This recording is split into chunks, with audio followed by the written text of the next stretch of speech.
Good morning. Welcome to Gimpy's History Corner. I'm called Gimpy by my family. My two sons, Andy and Scott. Very proud of those two men. They've been very good to me. We have a great time together. Andy and Scott. Okay, we're on video 165, and these next two videos will be about forest land. The first one is called the deforestation and reforestation of America. America was deforested from the 1600s to the early 1900s due to settlement, farming, and industry. But starting in the 20th century, conservation laws, reforestation programs, and land abandonment led to forest regrowth, especially in the eastern United States. How did they get deforested? Well, it's people. People move in and cut down trees. Around 1630, nearly half of the United States land was forested, about 1 billion acres. Native American youth, indigenous people, cleared land for farming and hunting and resource gathering, but forests remained vast. The Native Americans did not cut down trees much, if at all. Their method was to burn off the undergrowth. So the eastern part of the United States, a large part of that was really almost like a park. You go to a park today, you got big trees, but nice grass underneath. So they did the original burning method. Instead of burning the trees, they burned the undergrowth off. European settlement, as colonists came east, they landed on the East Coast. They cut down trees for houses and firewood. And as they expanded westward, forests were cut for timber, farmland, and fuel. By 1870, eastern forest cover had dropped to its lowest point, about 48% of the original levels. One of the things that early settlers in New England did, because the land was so rocky, was they cut down trees for pasture land for sheep. Sheep were smuggled out of European countries and brought to America, and they spread rapidly, creating the wool textile industry. And the rocks were built into stone walls. If you've been to New England, you see a lot of stone walls separating the pastures. But the sheep needed grazing land, so they cut the trees down for that, and also to build their homes and bridges and things.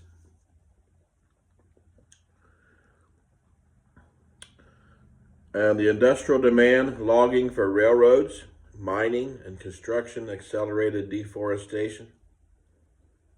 If you see pictures of the Civil War, you see a lot of these places just look bare, look like the moon. By 1920, forest cover hit a minimum of 721 million acres, a loss of nearly 1/3 since 1630. Okay, so how come our country is so forested today? Well, we have the reforestation plan from the 1900s to the present. First of all, land abandonment.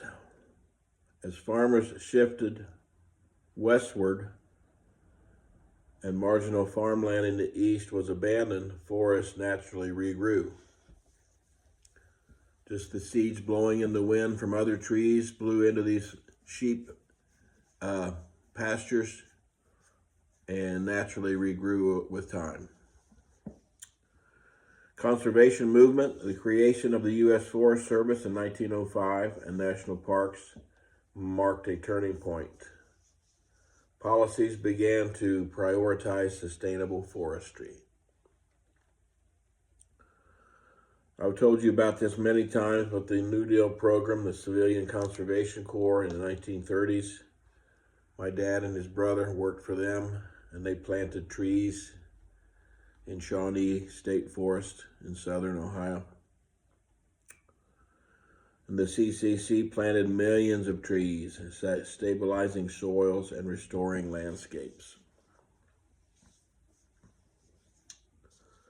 Number 4, post-World War II regrowth. Eastern forest rebounded as agriculture consolidated and mechanized, leaving more land to revert to woodland. Modern gains between 2010 and 2020, U.S. forests grew by about 0.03% annually, a slow but steady recovery. One of the places they tried to plant trees was in the Great Plains. We had the Dust Bowl in the 1930s where it got really dry and wind would pick up this loose dirt from the topsoil and blow it into the air, into dust. Had be dust storms. So they decided trees would break the wind, so they planted, row after row of trees. Still left a lot of room for grazing and farming, but trees help cut down the wind. Climate impact, reforestation has helped moderate regional warming. Are there any areas of the country where the original trees still stand, you ask? Well, there's a few. The Pacific Northwest has Douglas firs, western hemlocks, and the great redwoods. I've never been to the redwoods. I'd love to go there someday. Alaska has the Tongass National Forest. The Great Smoky Mountains has a few areas in Tennessee and North Carolina and West Virginia of the original old growth forest. The upper Midwest of Michigan has some old growth forests. And the Adirondacks of New York and the White Mountains of New Hampshire have some old growth forests. Everything else is second growth, in some places third growth.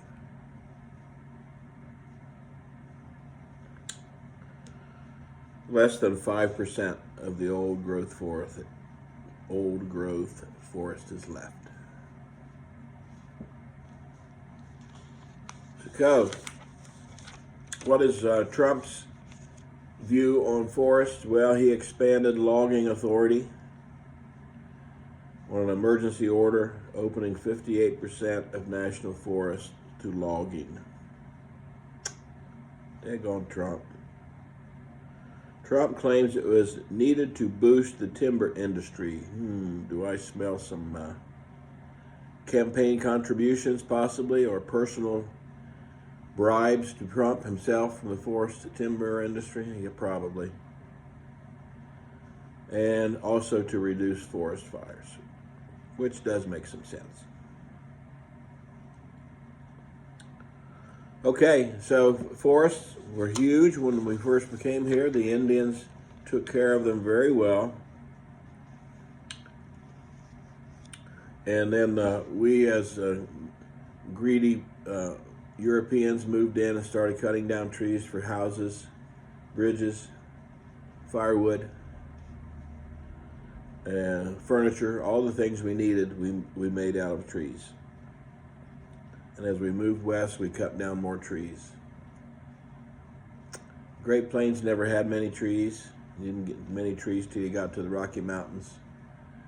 And the Pacific Northwest has the largest amount of old growth forest left. Northern California, Washington, and Oregon, where Bigfoot lives. Okay, so that's video 165, the deforestation and reforestation of America.